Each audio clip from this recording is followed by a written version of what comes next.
ஸ்ரீ குருபியோ நமக. ஓம் ஸ்ரீமாத்ரே நமக.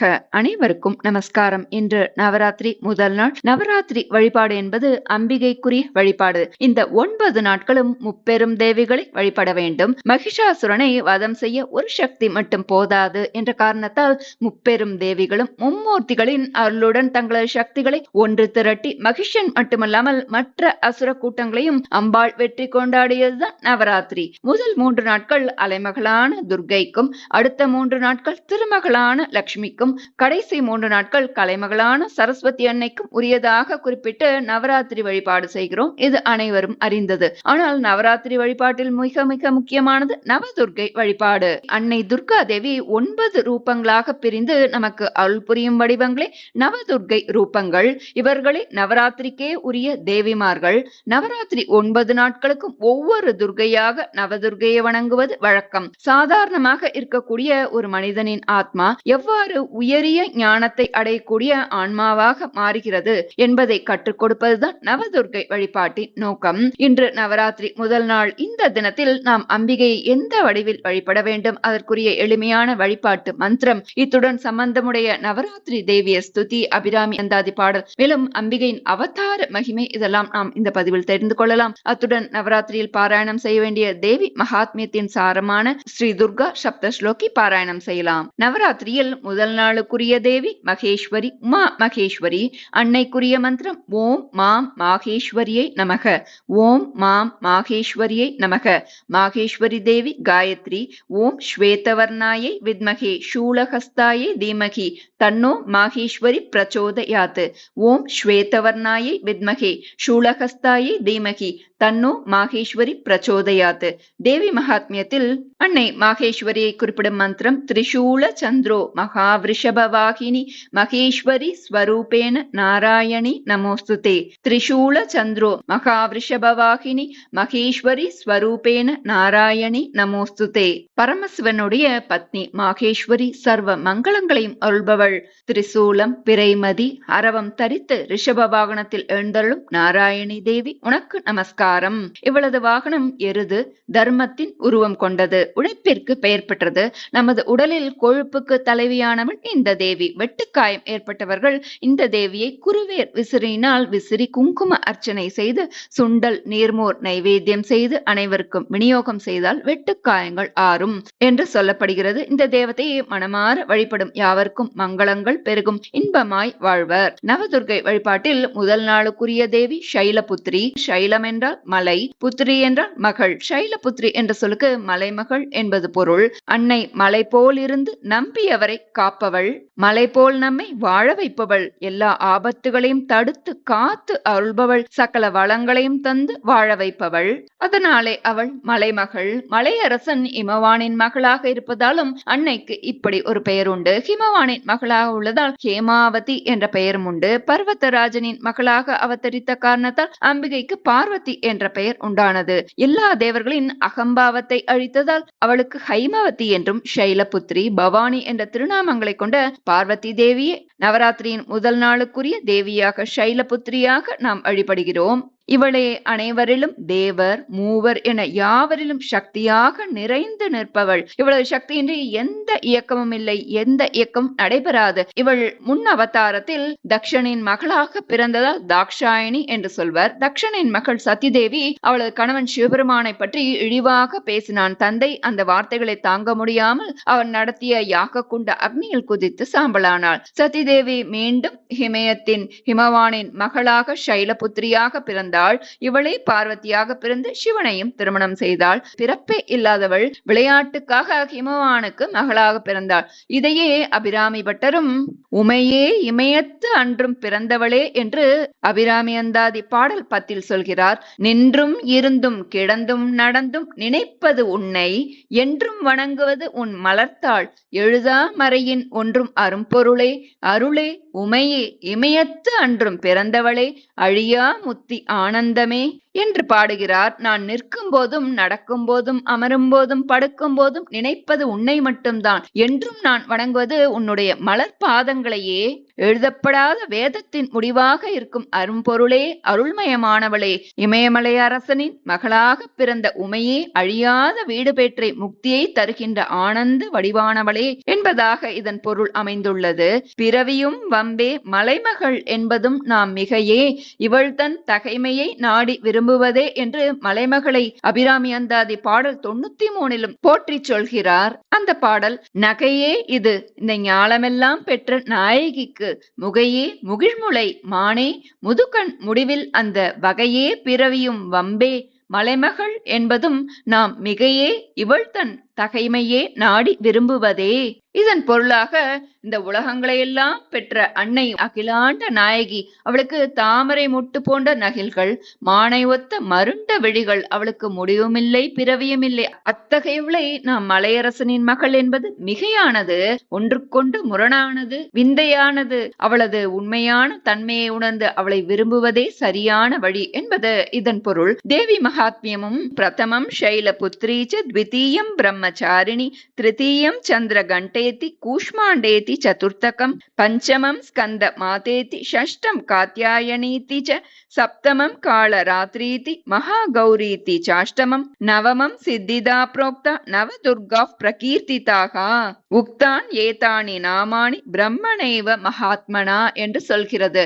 இதன் பொருள் முதலாமவள் சைலபுத்ரி என்ற பர்வதராஜ புத்ரி, இரண்டாவது பிரம்மச்சாரணி, மூன்றாவது சந்திரகண்டா, நான்காவது கூஷ்மாண்டா, ஐந்தாவது ஸ்கந்தமாதா, ஆறாவது காத்யாயினி, ஏழாவதாக காளராத்ரி, எட்டாவதாக மகாகௌரி, ஒன்பதாவது சித்திதாத்ரி சித்திப்பிரதா என்பது துர்க்கையின் 9 வடிவங்கள். இந்த நவதுர்காக்களின் 9 வடிவங்களை, இந்த 9 நாமங்களை சாட்சாத் பிரம்மதேவனே உரைத்துள்ளார். இந்த நவராத்திரி 9 நாட்களும் எதையுமே சொல்ல முடியவில்லை என்றாலும் அன்பாளின் பாதார விந்தங்களை மனதில் தியானித்து இந்த 9 நாமங்களை சொன்னாலே போதும், நினைத்தாலே போதும், அவர்களது துன்பங்கள், கஷ்டங்கள், ஆபத்துகள் துடைக்கப்படும், அவர்களுக்கு செல்வப்பெருக்கு நிச்சயம் ஏற்படும்னு சொல்லப்படுறது. அடுத்து இறைவனின் ஆனந்த தாண்டவத்தின் போது வலது காலை தரையில் ஊண்டி இடது காலை தூக்கும் ஆடும் நிலையில் வரையப்பட்ட கோலம் போற்றுவதற்குரியது. இதை ரிஷி மண்டல கோலம் என்று சொல்வர். இதிலிருந்துதான் எழுத்துக்கள் வெளிப்பட்டன. அவற்றுக்கு உரியவளாக அந்த கோலத்திலிருந்து வெளிப்பட்ட சக்தியை சைலபுத்ரி என்று சொல்வர். இந்த தேவிக்கு காசியில் உள்ள வருணை நதிக்கு அருகில் கோவில் உள்ளது. நவராத்திரியின் முதல் நாளில் இந்த தேவியை தரிசிப்பதை மக்கள் பெரும் பேராக கருதுகிறார்கள். மேலும் உத்தரப்பிரதேசத்திலும் மர்ஹினா காட் என்ற இடத்தில் சைலபுத்ரிக்கு தனி கோவில் உண்டு. யந்திரங்களில் மிக உயர்ந்தது ஸ்ரீசக்கரம். ஸ்ரீசக்கரம் என்பது ஆதிபராசக்தியின் சூக்ஷ்ம உருவம். இது 9 ஆவரணம் என்ற 9 கோட்டைகளை கொண்டது. இந்த 9 கோட்டைகள் என்னும் நிலைகளே 9 தேவியரை குறிப்பது. அதில் முதல் தேவி இந்த சைலபுத்ரி என்ற மலைமகள். ஆக சக்கர வழிபாட்டில் முதலில் வரும் இந்த தத்துவம், இந்த சக்தி தான் இன்றைய தினத்துக்குரியது. சக்கர வழிபாடு செய்பவர்கள் இந்த நாளில் அவளுக்கான பூஜையை சரியாக செய்தால் சக்கரத்தின் முதல் தளம் அவர்களுக்கு முதல் நிலையில் தொடங்கும். இந்த அன்னைதான் யோக தத்துவத்தில் மூலாதார சக்தியாக ஜொலிக்கின்றாள். நவதுர்கா என்பது யோகத்துடன் எப்படி பொருந்தும் என்பதை திருமூலரும் தனது பாடலில் சொல்கிறார்.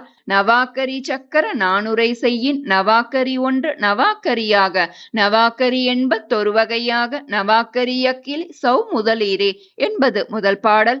அதாவது நவம் என்றால் 9, அக்கிரி என்றால் அக்ஷரம். இந்த பாடலின் பொருள் என்ன என்றால், 9 சக்திகளின் திருமேனியாக இருக்கின்ற அக்ஷரங்களை கொண்ட 9 சக்கரத்தை பற்றி நான் உங்களுக்கு எடுத்து சொன்னால், ஒரே சக்தியாக இருக்கின்ற அந்த இறைவனின் திருமேனியாக விளங்கக்கூடிய அக்ஷரமே இந்த 9 அக்ஷரங்களாக மாறியிருக்கின்றது. இந்த 9 அக்ஷரம் என்பது நவாக்கரியக்கிளி சௌமுதலீரே என்று இதில் 9 எழுத்து பீஜ மந்திரத்தை சொல்லியுள்ளார். இதை மாற்றி எழுதினால் 81 வார்த்தைகள் மாறி மாறி வரும். இந்த மந்திரங்களை முழுக்க சொன்னால் அன்னையின் அருளை அடைந்து முழு சித்தி பெறலாம். அந்த சூக்ஷ்மத்தை இந்த 9 அக்ஷரத்தை சொல்ல சொல்ல மூலாதாரத்திலிருந்து எழும் குண்டலியானது துரியத்தை விளக்கை தொடும் அப்போது ஞானம் விளையும் என்கின்றார். ஆம், இங்கே நவதுர்கா வடிவத்தை நவ யோக நிலைகளாக போதிக்கும் திருமூலர் அதற்கான மந்திரமும் சொல்லியுள்ளார். நவாக்கரிய கிளி சௌமுதலீரே என்பதே அந்த மந்திரம். அதுவே பீஜ மந்திரமாக சொல்லப்பட்டுள்ளது. இதுதான் வாழைக்குமரி என்னும் திரிபுர சுந்தரிக்கான பீஜ மந்திரமும். இதனை சொல்ல சொல்ல குண்டலினி அன்னையின் அருளில் துளங்கும் என்பது யோகியர் சொன்னது. இன்னும் சொல்ல வேண்டுமென்றால் ஆதி அந்தம் வாழையவள் இருந்த வீடே ஆச்சரியம் மெத்த மெத்த அதுதான் பாரு என்பது கருவூரார் பாடல். இப்படி சொல்லிக்கொண்டே போகலாம் அன்னையின் சிறப்பை. திருமூலரின் அற்புதமான பாடல் ஈரான கன்னி குமரியே காவேரி வேரா நவதீர்த்த மிக்குள்ள வெற்பேழுள் பேரான வேதாகமமே பிறத்தலான் மாறாத தென்திசை வையகம் சுத்தமே என்பது திருமந்திர பாடல். அதாவது கங்கை, யமுனை, சரஸ்வதி, பிரம்மபுத்திரா, சிந்து, காவேரி, கிருஷ்ணா, கோதாவரி, நர்மதா என்ற நவநதிகளும் ஓரிடத்தில் கலக்கிறதல்வா? அதுபோல 9 சக்கரங்கள் அல்லது யோக மையங்கள் சந்திக்கும் இடத்தில் கன்னியாகுமரியாக அன்னை நிற்கிறாள். இந்த 9 சக்திகளும் 3 அடக்கம். அந்த 3 முக்கடலாக சங்கமிக்கும் இடம். அந்த இடத்தில் கன்னியாகுமரி என்ற அம்மன் தவம் செய்தது அந்த தத்துவம்தான். ஆம், முக்கடலும் சங்கமிக்க கூடிய அந்த இடத்தில் பிரபஞ்ச சக்தி குவிந்து கிடக்கிறதாம். அதனாலே அங்கு தவம் செய்தால் கைகூடும் என்று கன்னியாகுமரி என்னும் வாளை உடலில் துளங்குவாள் என்று சொல்லி அடையாளமிட்டு கோவில் கட்டி தந்தார்கள் ஞானியர்களும். அதனாலேயே ஆதிசங்கரர், ராமானுஜர், யோகிராம் சுரத்குமார், விவேகானந்தர், மாயம்மா என்ற பல யோகிகளும் பல ஞானிகளும் கன்னியாகுமரிக்கு ஓடி வந்து தவமிருந்த காரணமே இதுதான். அப்படி நம்பி அதன் தாத்பரியம் அறிந்தார்கள், பெரும் ஞானத்தை அடைந்தார்கள், ஞானியராகவும் ஆனார்கள். கன்னியாகுமரி என்பது வெறும் இடம் மட்டுமல்ல, பெயர் மட்டுமல்ல. அங்கே கன்னி என்ற வாழைக்குமரி இருக்கிறாள். அதனால் அங்கே தவம் செய்தால் வாழை எனும் ஞான நிலையினை அடையலாம். மூலாதாரம் முழுக்க துளங்கும் என்பதே இதன் தத்துவம். இந்த 9 சக்திகளின் வடிவமான அன்னை அங்கே வீற்றிருக்கிறாள் என்பதே இந்த ஆலய தத்துவம். ஆக சைலபுத்திரி என்பவள் இந்த தினத்தில் வழிபட வேண்டிய மகா தெய்வம். வாழைக்குமரியும் அவளே. ஒவ்வொருவரும் உடலிலும் சக்தியாய் மறைந்திருப்பவளும் அவளே. பார்வதி, மலைமகள் மீனாட்சி, குமரி என்று கொண்டாடப்படுபவளும் அவளே. அவளை வணங்க வணங்க மலை போன்ற துன்பமும் பனி போல விலகும், ஞானம் கைகூடும், ஆரோக்கியம் மேம்படும், யோகம் வாய்க்கும், வாழ்வு வளமாகும், இம்மை செழித்து மறுமையும் நலமும் கைகூடும். மலை போல் நம்மை தாங்குவாள், வாழ வைப்பாள் அன்னை சைலபுத்திரி. தேவி சைலபுத்திரிக்குரிய மந்திரம் ஓம் ஸ்ரீ சைலபுத்ரே நமக. ஓம் ஸ்ரீ சைலபுத்ரே நமக. வந்தே வாஞ்சித லாபாய சந்திரார்த்த கிருத சேகராம் விஷாரூடாம் சூலதராம் சைலபுத்ரீம் யசஸ்வினிம். வந்தே வாஞ்சித லாபாய சந்திரார்த்த கிருத சேகராம் ரிஷபாரூடாம் சூலதராம் சைலபுத்ரீம் யசஸ்வினிம் என்ற ஸ்லோகத்தை முடிந்தவரை சொல்லலாம். இதன் பொருள் நெற்றியில் பிறைச்சந்திரனை அணிந்தவள், ரிஷபம் என்ற நந்தி மேல் ஏறி வருபவள், சூலத்தை ஆயுதமாக கொண்டவள், பக்தர்களுக்கு வேண்டும் வரத்தை புகழை பெற்று தருபவள் அன்னையாம் சைலபுத்திரியை வணங்குகிறேன். அவள் எனது இச்சைகளை வேண்டுதல்களை பூர்த்தி செய்யட்டும் என்பதே இதன் பொருள். இவளை வழிபட மங்களகரமான வாழ்வு கிட்டும், திருமண தடை நீங்கும், ஆஸ்துமா நீரிழிவு நோய்கள் தீரும், துக்கம் ஏழ்மை அகலும், பொருள் ஆயுள் பலம் விருத்தியாகும். பசுமை வர்ணத்தவளாக அன்னை இயற்கை ரூபிணியாக இருக்கின்றாள். அவளை சைலபுத்திரி துர்காவை வணங்குவோம். இன்று சொல்ல வேண்டிய அபிராமி அந்தாதி பாடல். நன்றே வருகினும் தீதே விளைகினும் நான் அறிவது ஒன்றேயும் இல்லை, உனக்கே பரம் எனக்குள்ளமெல்லாம் அன்றே உனதென்று அழித்து விட்டேன், அழியாத குணக்குன்றே அருட்கடலே இமவான் பெற்ற கோமளமே.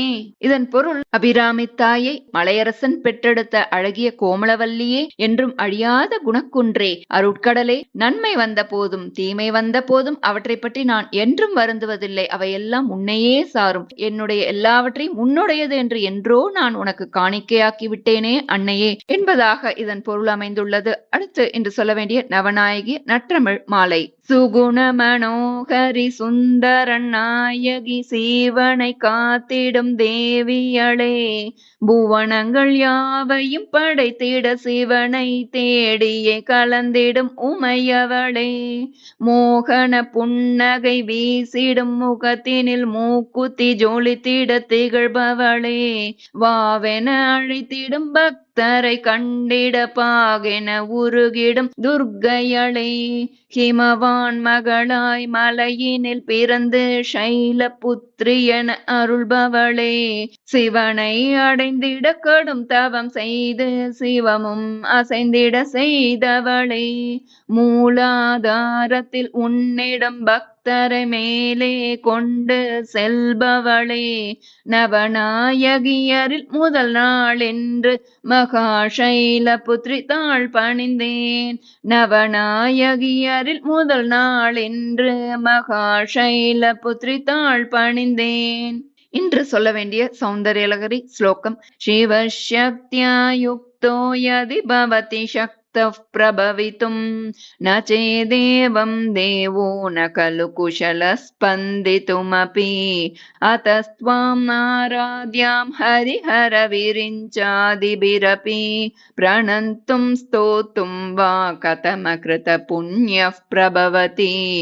நவராத்திரியில் ஜெகன்மாதாவான அம்பிகையின் பிரபாவத்தை புகழ் சொல்லும் ஸ்ரீதேவி மகாத்மியம் பாராயணம் செய்வது பலரது வழக்கம். தேவியின் அவதார மகிமை, யுத்த சரித்திரம் முழுவதும் அடங்கியது ஸ்ரீதேவி மகாத்மியம். நினைத்தவுடனே முக்தியளிக்கும் மகிமை வாய்ந்த நூல் இந்த ஸ்ரீதேவி மகாத்மியத்தில் இருக்கும் 700 ஸ்லோகங்களின் சாரம் ஸ்ரீ துர்கா சப்த ஸ்லோகி. இதை பாராயணம் செய்ய ஸ்ரீதேவி மகாத்மியம் முழுமையாக பாராயணம் செய்த பலன் கிடைக்கும், ஐஸ்வர்யம் பெருகும், சர்வ மங்களம் உண்டாகும், வேண்டுதல் நிறைவேறும். ஸ்ரீ दुर्गा सप्तश्लोकी. अत सप्तश्लोकी दुर्गा शिव उवाच देवी त्वं भक्तसुलभे सर्वकार्यविदायिनी कलौ हि कार्यसिद्ध्यर्थम् उपायं ब्रूहि यत्नतः. देवी उवाच शृणु देव प्रवक्ष्यामि कलौ सर्वेष्टसाधनं मया तवैव स्नेहेनाप्यम्बा स्तुतिः प्रकाश्यते. ॐ अस्य श्री दुर्गा सप्तश्लोकी स्तोत्र महामन्त्रस्य नारायण ऋषिके अनुष्टुप् छन्दः श्री महाकाली महालक्ष्मी महासरस्वत्यो देवताः श्री दुर्गा प्रीत्यर्थं सप्तश्लोकी दुर्गा पाठे विनियोगः. ॐ ज्ञानिनामपि चेतांसि देवी भगवती हि सा बलादाकृष्य मोहाय महामाया प्रयच्छति. दुर्गे स्मृता हरसि भीतिमशेष जन्तोः स्वस्ते स्मृता मतिमतीव शुभां ददासि. दारिद्र्य दुःख भयहारिणी का त्वदन्या सर्वोपकारकरणाय सदार्द्रचित्ता सर्वमङ्गलमाङ्गल्ये शिवे सर्वार्थसाधिके शरण्ये त्र्यम्बके गौरि नारायणि नमोऽस्तुते. शरणागत दीनार्थ परित्राणपरायणे सर्वस्यार्तिहरे देवि नारायणि नमोऽस्तुते. सर्वस्वरूपे सर्वेशे सर्वशक्तिसमन्विते भयेभ्यस्त्राहि नो देवि दुर्गे देवि नमोऽस्तुते. रोगाणशेषाणपहंसि तुष्टा रुष्टा तु कामान् सकलानभीष्टान् त्वामाश्रितानां न विपन्नराणां त्वामाश्रिता ह्याश्रयतां प्रयान्ति. सर्वबाधा प्रशमनं त्रैलोक्यस्याखिलेश्वरी एवमेव त्वया कार्यम् अस्मद्वैरिविनाशनम्. इति श्री दुर्गा सप्तश्लोकी सम्पूर्णा.